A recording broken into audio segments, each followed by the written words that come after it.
Ada setengah golongan di Sabah ni yang menganggap Sabah sebagai mesin ATM peribadi mereka, di mana penyelewengan dan juga rasuah berlaku tetapi tidak diketahui.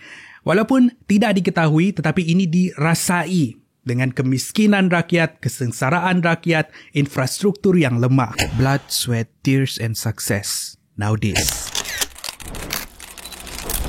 Apa yang anda kenal tentang Sabah? Gunung yang cantik, pulau yang menawan. Tapi ada satu sisi gelap Sabah yang anda tidak pernah lihat sebelum ini. Tuan-tuan dan puan-puan, selamat datang ke Sabah. Negeri di mana sesetengah kanak-kanak kembali ke rumah mengikut jalan berlumpur. Negeri di mana sesetengah kanak-kanak merentasi sungai berakit untuk pergi ke sekolah. Negeri di mana jalan hanya dibaiki hanya kalau viral. Negeri di mana 4-wheel pun boleh jadi kapal selam. Negeri yang tiada masalah air.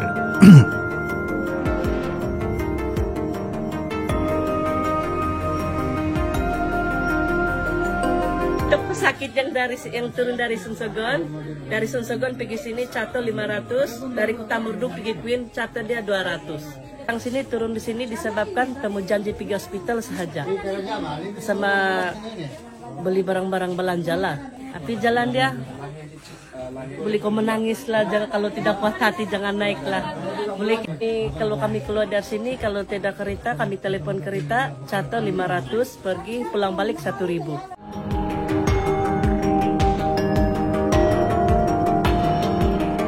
Pertama sekali, ini bukanlah video politik.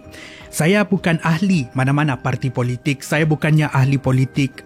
Huraian ini dibuat berdasarkan data, statistik, sentimen dan juga sejarah. Kepada pentaksub politik di luar sana, pastikan anda tonton video ini dengan minda yang terbuka. Ini adalah sebuah isu yang ramai mendiamkan diri. Sebuah isu yang ramai terima daripada mempersoalkan. Isu tentang kemunduran yang berlaku di negeri Sabah. Apa yang misteri? Sabah ni kaya dengan hasil bumi. Tetapi adakah Sabah benar-benar kaya ataupun Sabah mengkayakan sesetengah golongan? Itu adalah persoalan yang kita akan jawab pada hari ini. Huraian hari ini saya akan bahagikan kepada 3 bahagian. Bahagian pertama saya akan rujuk daripada DOSEM ataupun Department of Statistik Malaysia, di mana kita akan melihat kedudukan ekonomi Sabah di Malaysia. Adakah betul maju ataupun sederhana maju ataupun mundur?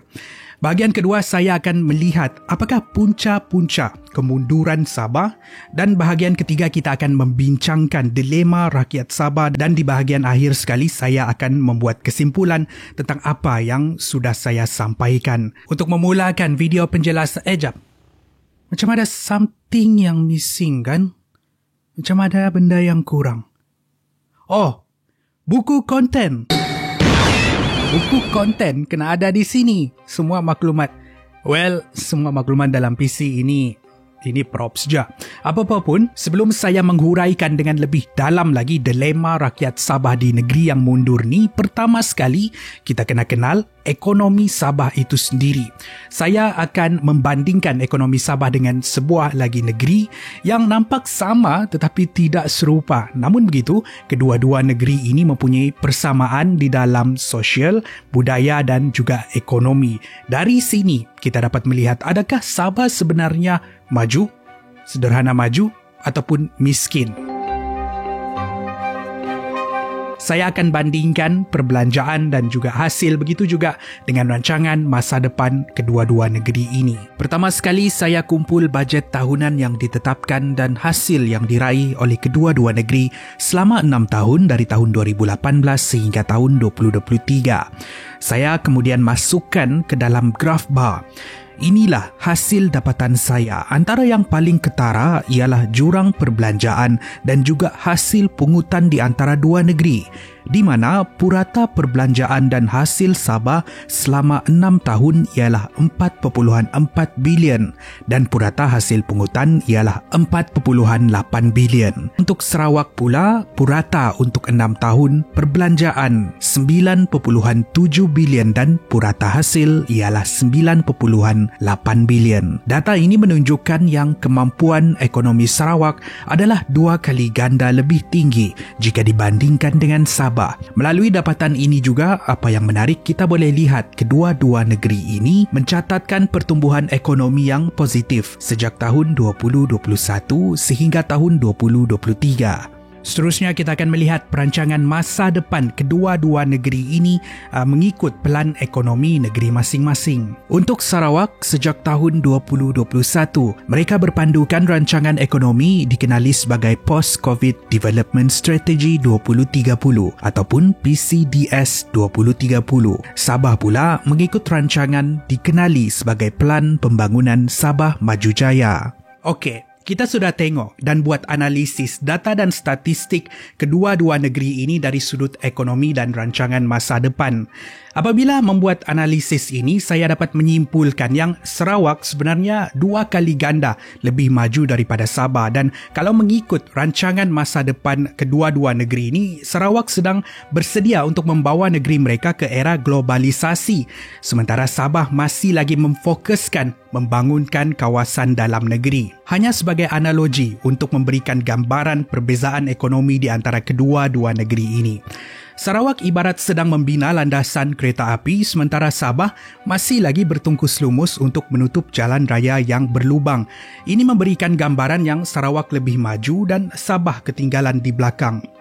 Namun begitu, mengikut pelan rancangan negeri masing-masing ini, kita lihat SMJ tidaklah struk mana, sebab rancangan masa depan lebih realistik dengan kemampuan dan juga keupayaan negeri. Begitu juga dengan Sarawak, di mana mereka tahu kemampuan negeri dan pergi lebih jauh. Sekarang kita tahu kedudukan ekonomi Sabah kalau dibandingkan dengan Sarawak. Namun begitu adalah lebih adil untuk kita membandingkan Sabah dengan negeri-negeri yang lain di Malaysia ni.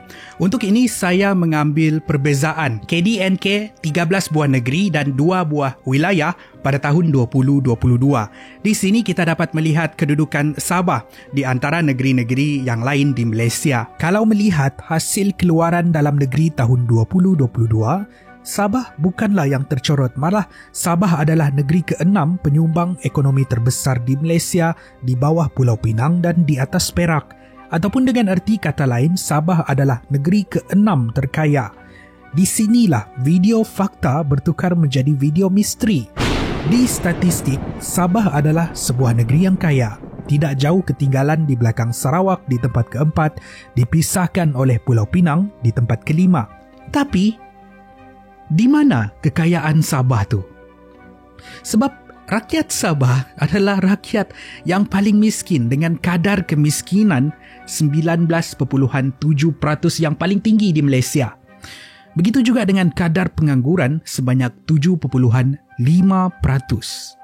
Misteri, paranormal. Mungkin juga sebab yang akan saya bincangkan ini. Menurut penyelidikan daripada World Bank, infrastruktur adalah antara elemen penting di dalam membangunkan ekonomi sesebuah negara. Di dalam konteks Sabah pula, kalau kita lihat data daripada DOSEM, kita boleh lihat yang Sabah ni sebenarnya sebuah negeri yang kaya. Malah Sabah adalah penyumbang ke-6 terbesar di dalam KDNK negara. Tapi mana semua kekayaan Sabah ni? Adakah disalurkan di pembangunan? Tidak. Ini bukan saya yang cakap, tetapi data DOSEM menunjukkan akses kepada elektrik. Sabah adalah negeri yang paling tercorot. Akses kepada air bersih, Sabah adalah negeri kedua yang paling tercorot. Bercakap pasal jalan raya pula, kita tengok sentimen daripada rakyat. Kalau di bandar Kota Kinabalu tu 30 km dari bandar sudah gelap. Jangan cerita di pendalaman pula. Padahal menurut sebuah kaji selidik daripada Profesor Madya Dr. Sidah Idris dari Universiti Malaysia Sabah, mereka mendapati peruntukan kepada fasiliti pengangkutan sepatutnya menjadi agenda dan prioriti utama kerajaan sebab ini akan memberikan manfaat dari sudut ekonomik dan sosial di dalam mengurangkan kos pengangkutan dan meningkatkan ekonomi. Kembali kepada kelemahan infrastruktur di Sabah ini pula, antara yang menyumbang kepada masalah ini ialah isu birokrasi. Seperti yang dijelaskan oleh Profesor Madya Ramza Dambul daripada Universiti Malaysia Sabah, sebenarnya daripada 100% peruntukan pembangunan yang diberikan kepada Sabah, kurang daripada 50% yang digunakan untuk pembangunan. Isu dia sekarang ini, satu lagi isu dia ialah peruntukan yang diberi itu dapatkah digunakan sepenuhnya? Untuk makluman, data pada tahun 2021 sebagai contohnya, untuk pembangunan infrastruktur, tidak sampai pun 50% yang digunakan di Sabah. Satu adalah faktor tentang geografi. Kita terpaksa mengakui ini sebab banyak keputusan berasaskan di pusat. Dan ini tempatnya adalah jauh. Sekiranya contohnya ada perkara-perkara yang tiba-tiba perlukan penilaian semula. Jadi kalau di Sabah berbanding dengan di Perak, di Melaka atau di Kedah, barangkali pada hari yang sama pegawainya boleh terus ke Putrajaya untuk berbincang, tapi ini tidak berlaku. Menurut Profesor Ramza, ini disebabkan oleh masalah birokrasi. Menurut kajian daripada Dr. Iqbal daripada UKM pula, kurangnya pelaburan luar antara punca utama yang menyebabkan kadar pengangguran tinggi. Pelabur luar tidak berminat untuk melabur di Sabah disebabkan kelemahan fasiliti dan infrastruktur asas seperti air, elektrik dan juga jalan. Namun begitu, adakah ini satu-satunya masalah yang dihadapi oleh Sabah di dalam membangunkan infrastruktur? Sebelum saya meneruskan dengan lebih dalam lagi poin ini, ingin saya ingatkan sekali lagi, ini bukanlah video politik. Apa yang akan saya sampaikan ini adalah analisis sejarah Sarawak mempunyai pentadbiran politik yang konsisten. Barisan Nasional memerintah Sarawak sejak tahun 1974 sebelum menubuhkan gabungan mereka sendiri yang hari ini dikenali sebagai GPS. Berbeza dengan Sabah yang mempunyai susur galur politik yang kompleks. Pada tahun 1976, parti yang memerintah Sabah adalah Berjaya. Mereka ditumbangkan oleh PBS pada tahun 1985.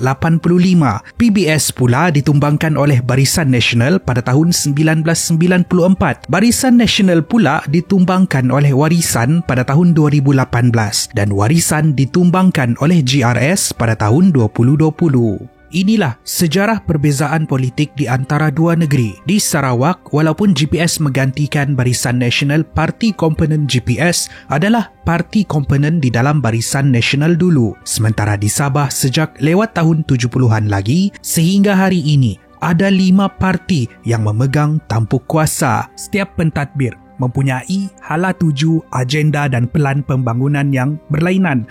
Contohnya, semasa Barisan Nasional dahulu, mereka mempunyai pelan pembangunan yang dikenali sebagai Pelan Induk Hala Tuju. Bila Barisan Nasional digantikan oleh Warisan, Warisan mempunyai pelan dan agenda dikenali sebagai Memacu Pertumbuhan Berpaksikan Rakyat. Bila Warisan pula digantikan dengan GRS, GRS pula mempunyai agenda dan pelan pembangunan dikenali sebagai Sabah Maju Jaya. Jika dibandingkan dengan politik Sarawak, agenda pembangunan yang dibawa oleh bekas Ketua Menteri Sarawak iaitu Adnan Satim disambung oleh Premier Sarawak pada hari ini iaitu Abang Johari. Setiap kali berlaku pertukaran pentadbiran, agenda lama akan dibatalkan dan agenda baru diperkenalkan. Agenda baru ini akan bermula dari kosong. Kalau kerajaan negeri sekarang bertukar sekali lagi, kerajaan seterusnya akan memperkenalkan agenda mereka pula dan ini akan meresetkan semula agenda pembangunan. Apa tidaknya, menurut kertas kerja oleh IMF, ketidakstabilan politik mengurangkan pertumbuhan ekonomi. Perbezaan haluan politik untuk bertahun-tahun lamanya ini diterjemahkan dengan pertumbuhan ekonomi Sabah yang ketinggalan di belakang Sarawak, seperti yang kita lihat di graf ini. Kalau melihat sejarah politik Sabah ni, kita boleh lihat yang ahli politik Sabah ni tidak bersatu. Masing-masing pun mahu memegang tampuk pemerintahan dan menjalankan agenda mereka sendiri. Ibarat mereka bermain permainan King of the Hills. Inilah yang membuatkan pembangunan di Sabah ni mundur. Ibarat Sabah terperangkap di dalam mesin waktu bila ahli-ahli politik ni berebut kuasa rakyat yang sengsara. Bercakap pasal berebut ni, ini membawa saya kepada poin yang seterusnya. Bila ada golongan yang berebut mengaut kekayaan Sabah untuk diri mereka dan juga kroni-kroni mereka, membawa saya ke poin yang seterusnya, punca kepada kemunduran Sabah, iaitu korupsi, penyelewengan dan lain-lain. Ada setengah golongan di Sabah ni yang menganggap Sabah sebagai mesin ATM pribadi mereka, di mana penyelewengan dan juga rasuah berlaku tetapi tidak diketahui. Walaupun tidak diketahui tetapi ini dirasai dengan kemiskinan rakyat, kesengsaraan rakyat, infrastruktur yang lemah. Pada tahun 2016, SPRM telah melaporkan kes penyelewengan melibatkan Jabatan Air Sabah bila bekas pengarah dan bekas timbalan pengarah Jabatan Air disyaki menyeleweng wang dana kemudahan Air Sabah. Hasil serbuan di rumah dan pejabat suspek menemui 112 juta ringgit jumlah pampasan. Hasil siasatan mendapati kes ini melibatkan penyelewengan wang dana sebanyak 3.3 bilion ringgit. Ini adalah dana yang sepatutnya digunakan untuk pembangunan sejak tahun 2010 lagi. Kes penyelewengan tidak berhenti di situ. Pada tahun 2017 pula, SPRM mengeluarkan kenyataan yang mereka sedang menyiasat 1.5 bilion ringgit dana pembangunan yang diselewengkan 2019 sehingga tahun 2016. 1.5 bilion ini dari 7.5 bilion yang sepatutnya digunakan untuk membangunkan air, elektrik dan jalan raya di Sabah. Tiada jawapan di sebalik kehilangan 1.5 bilion ini. Berkemungkinan golongan ini terlalu licik mengelak pihak berkuasa. Kes korupsi di Sabah ni memang selalu berlaku. Ada yang dilaporkan, ada yang tidak pernah dilaporkan sehingga satu tahap pada tahun 2023, Sabah diberikan peruntukan 320 juta. Pada waktu itu, SPRM membuat kenyataan yang mereka akan memantau penggunaan dana ini supaya tiada penyelewengan. Sabah perlukan babysitter. Dengan erti kata lain, orang Sabah bilang, bikin malu ataupun buat malu orang Sabah. Selain daripada itu, banyak lagi kes-kes rasuah dan penyelewengan yang berprofil tinggi. Tetapi apa yang saya sampaikan ini cukup untuk memberikan gambaran dan mungkin menjawab persoalan kenapa Sabah ni negeri yang kaya tetapi rakyatnya miskin. Ini membawa saya kepada bahagian yang seterusnya, iaitu dilema rakyat Sabah. Itulah justifikasi dilema rakyat Sabah dan justifikasi kenapa Sabah tu mundur. Ramai yang nampak kecewa dengan negeri Sabah sendiri dan keluar ke negeri lain untuk mencari ruang dan peluang. Ada yang keluar tidak kembali bermastautin di negeri lain. Antara salah satu sebab utama adalah kos sara hidup. Ramai yang tertekan dengan kos sara hidup di Sabah ataupun di Kota Kinabalu, begitu juga dengan kawasan-kawasan bandar di Sabah yang lain. Kos sara hidup ini tidak seimbang dengan gaji yang diterima, malah gaji di Sabah adalah antara yang terendah di Malaysia. Kos pengangguran pun tinggi sebab tiada peluang pekerjaan. Kalau tiada peluang pekerjaan, macam mana mau dapat pendapatan? Kalau ada yang berniaga, memang agak susah di Sabah ni untuk membawa barang import masuk ke Sabah. Harga kos sangat tinggi. Macam mana pula kalau menjual balik barang tu? Mestilah kenakan harga yang lebih tinggi untuk menanggung kos import ini. Dan kalau ada pun barang-barang tu, siapa yang mau beli?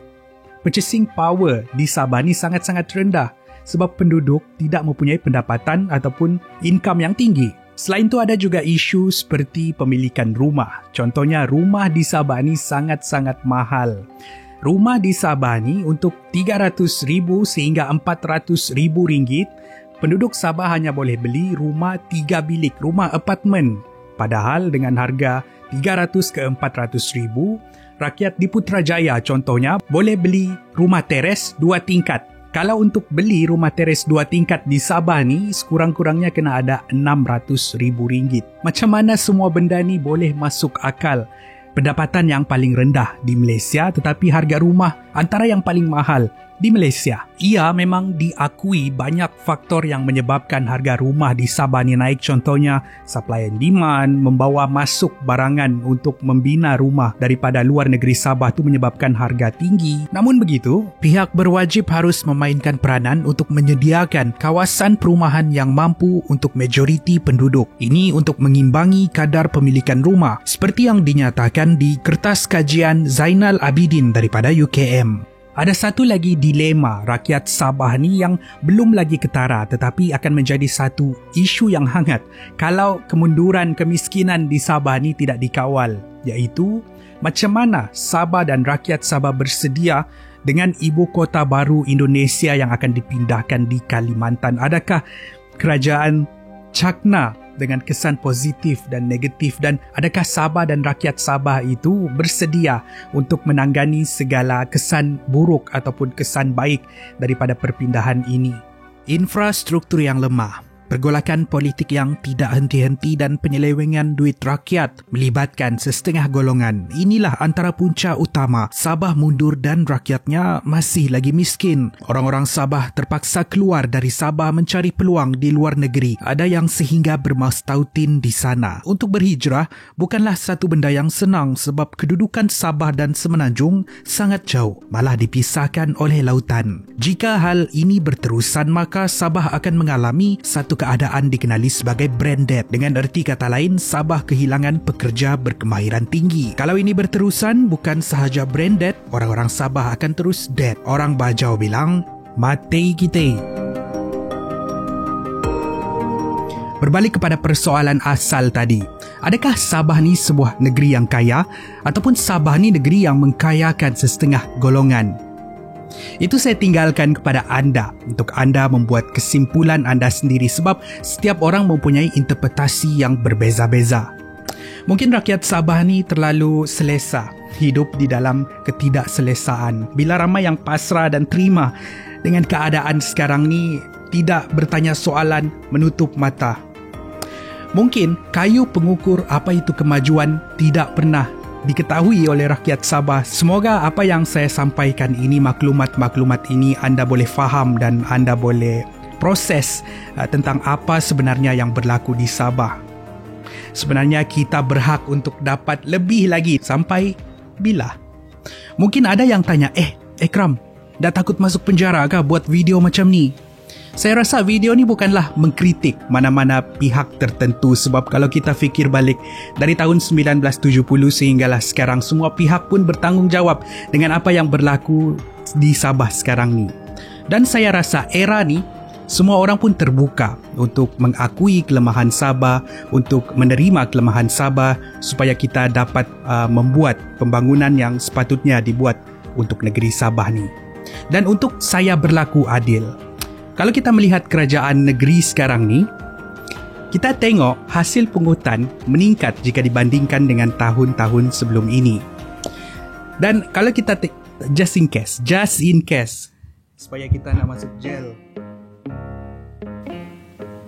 masuk penjara kita begini, geng. Untuk saya berlaku adil, kalau kita melihat hasil pungutan negeri Sabah meningkat jika dibandingkan dengan tahun-tahun sebelum ini. Begitu juga dengan kadar pengangguran yang menurun jika dibandingkan dengan tahun lalu. Sekali lagi, ini bukanlah video politik. Saya ada semua bendera parti politik di Sabah ni. Macam mana saya dapat? Jangan tanya lah. Harap tiada yang tersinggung dengan apa yang saya sampaikan ini. Saya rasa ramai yang terbuka untuk menerima maklumat-maklumat ini dan tiada juga yang melampau sangat pun yang saya sampaikan. Munrun Datuk Seri Ngeto makum apa ku? Mun yen jomo sama pantu dah tenangkap kita pantu. Sebelum saya menutup video ini, saya ingin menyatakan harapan saya sebagai orang Sabah. Saya harap video ini sampai kepada orang-orang yang ada kuasa. Saya sebagai anak muda meletakkan harapan yang tinggi kepada pemimpin baru seperti Datuk Armizan ataupun Iwan Bernedik. Begitu juga dengan figura-figura industri Sabah yang mempunyai potensi seperti Dr. Firdausi dan banyak lagi. Semoga satu hari nanti Sabah akan maju. Semoga satu hari nanti dilema rakyat Sabah di negeri mundur ini akan hilang. Sebelum saya mengakhiri video ni, ingin saya membuat sedikit pengumuman. Saya dan juga penduduk kampung Tambalugu, tuaran kampung saya memerlukan bantuan anda untuk mengumpul dana pembinaan Surau Tambalugu. Surau ini adalah kawasan di mana saya selalu pergi solat tarawih ataupun solat sunat hari raya. Dan kami memerlukan bantuan anda sebab surau yang lama telah dirobohkan, terlalu uzur disebabkan lokasi dia yang terletak berdekatan sungai, jadi kawasan surau terhakis. Kawasan tapak baru telah dipilih dan pembangunan sedang dijalankan, tapi dana pembangunan masih lagi belum mencukupi untuk menyiapkan surau ni. Kalau ada dana barulah pembangunan diteruskan. Kalau tiada, kami akan cuba untuk kumpul lagi untuk pembangunan surau, dan penduduk kampung Tambalugu sedang bertungkus lumus untuk menyiapkan surau ni. Sedikit pasal surau ni, walaupun surau lama telah dirobohkan, namun begitu semangat penduduk kampung untuk solat berjemaah masih lagi berkobar-kobar, sehingga kan mereka solat berjemaah di rumah salah seorang penduduk di sana sementara menunggu surau baru disiapkan. Dan insyaAllah kalau surau An-Nur Tambalugu ni disiapkan tahun ini, maka lebih ramailah yang boleh solat berjemaah, dan banyaklah lagi aktiviti-aktiviti ibadat yang boleh dijalankan di sekitar kampung Tambalugu ni. Dan kepada mereka yang mahu tahu secara details lagi, kamu boleh pergi ke www.surauanurtambalugu.com www.surauanurtambalugu.com. Sekurang-kurangnya dapat meningkatkan kesedaran dengan aktiviti yang sedang dijalankan oleh penduduk kampung Surau An-Nur Tambalugu ini. Dan ini adalah pungutan yang sah dan sahih, ada surat kebenaran daripada Kerajaan Negeri Sabah. Jadi kamu jangan risaulah kalau kamu mau menderma. Kamu boleh pergi ke laman website Surau An-Nur Tambalugu dan boleh bantu kami untuk menyiapkan surau untuk penduduk di sekitar kampung. Okey, terima kasih. Itu sahaja daripada saya. Macam yang saya cakap tadi, video ini bukan hanya untuk orang Sabah tetapi bermanfaat untuk semua orang. Kalau anda rasa video ni menarik dan bermanfaat, pastikan anda tolong saya share video ni untuk meningkatkan kesedaran dan juga berkongsi maklumat yang bermanfaat kepada semua orang. Akan lebih banyak lagi episod menarik dimuat naik pada masa hadapan. Saya jumpa anda di episod yang seterusnya. Kupi-Kupi Go, menarik setiap kali.